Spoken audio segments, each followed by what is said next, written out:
ಹೀಗೆ ಜನ ನಿರಾಸೆ ಏನೋ ಕೈ ಚೆಲ್ಲಿ ಕೂತಂತೆ.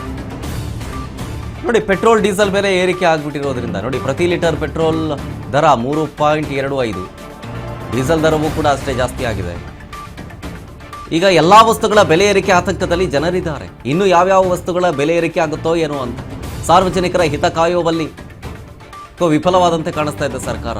ಕೇಂದ್ರದ ಮೇಲೆ ಒಂದಷ್ಟು ಜನ ಹುಡುಕ್ತಾ ಇದ್ರೆ, ಮತ್ತೊಂದಷ್ಟು ಜನ ಇಲ್ಲ, ಪ್ರಧಾನಿ ಮೋದಿ ಅವರು ಹೇಳಿರೋದು ನಿಜ, ಯುದ್ಧ ಆಗ್ತಾ ಇದೆ, ಯುದ್ಧದ ಎಫೆಕ್ಟಿಂಗ್ ಆಗ್ತಾ ಇದೆ. ಆತಂಕ ಅಂತೂ ಆಗೇ ಆಗುತ್ತೆ ಜನಕ್ಕೆ, ಮತ್ತೆ ಆಬ್ವಿಯಸ್ಲಿ ಆಗೇ ಆಗುತ್ತೆ. ದಿಢೀರಂತ ಪೆಟ್ರೋಲ್ ರೇಟ್ 3 ರೂಪಾಯಿ ಜಾಸ್ತಿ ಆಯಿತು ಅಂದರೆ ಹೆಂಗೆ ಅಂತ.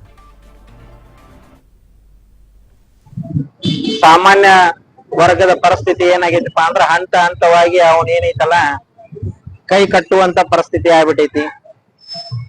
ಮೊದಲು ಸಿಲಿಂಡರ್ ಅನ್ನ ಹೆಚ್ಚು ಮಾಡಿದ್ರು, ಅವಾಗನು ಸಹಿತ ನಾವು ಸಹನೆಯಿಂದ ಆಯ್ತು ಬಿಡು ಅಂತ ಅಂದ್ವಿ. ಈಗ ಮತ್ತೆ ಪೆಟ್ರೋಲ್ ಅನ್ನ ಹೆಚ್ಚು ಮಾಡಿದ್ರಿ, 3 ರೂಪಾಯಿ. ಒಂದ್ ಮನುಷ್ಯಾಗ 2 ದಿವಸಕ್ಕೆ 1 ಲೀಟರ್ ಪೆಟ್ರೋಲ್ ಬೇಕೇ ಬೇಕು, ಅವಶ್ಯವಾಗಿ ಬೇಕು. ಆ ಪೆಟ್ರೋಲ್ ರೇಟ್ ಏರೋದ್ರಿಂದ ಎಲ್ಲ ಕಾಳಿ ಕಡೆ ರೇಟ್ನು ಸಹಿತ ಏರಿದ್ವು. ಪೆಟ್ರೋಲ್ ರೇಟ್ ಹೆಚ್ಚಾಗೈತಿ ಸರ. ಸರ್ಕಾರದವರು 6 ತಿಂಗಳ 3 ತಿಂಗಳಕ್ಕೊಮ್ಮೆ ಪೆಟ್ರೋಲ್ ರೇಟ್ ಜಾಸ್ತಿ ಮಾಡ್ಕೊಂತ ಹೋದ್ರಂದ್ರ ಮುಂದೆ ಜನಸಾಮಾನ್ಯರು ಮಾಡೋದು ಹೆಂಗ?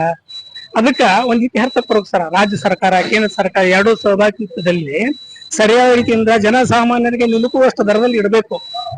ಕೆಲವೊಂದು ತಮ್ಮ ಇದನ್ ಮಾಡ್ಕೊಂತ ಹೋದಾಗಿಲ್ಲ, ಜನಸಾಮಾನ್ಯರು ಬದುಕೋದು ಬಹಳ ಕಷ್ಟ ಆಗೈತಿ. ಆದ ಕಾರಣಕ್ಕೆ ನಾವೇನ್ ಹೇಳ್ತಿರ್ತೀವಿ ಸರ, ನಿಜವಾಗಿ ಇದನ್ನ ಏನದ ಜನಸಾಮಾನ್ಯ ನಿಲುಕುವಷ್ಟು, ಯಾಕಂದ್ರೆ ಪ್ರಜಾಪ್ರಭುತ್ವ ಅತಿ ದೊಡ್ಡದ ರಾಷ್ಟ್ರ ನಮ್ಮ ಭಾರತ ಅಲ್ರಿ ಸರ. ಹೀಗಾದ್ರೆ ಜನಸಾಮಾನ್ಯರ ಮೇಲೆ ಹೊರತು ಬಿಡ್ತದೆ ಸರ. ಒಂದ್ ರೀತಿಯಿಂದ ಯಾರು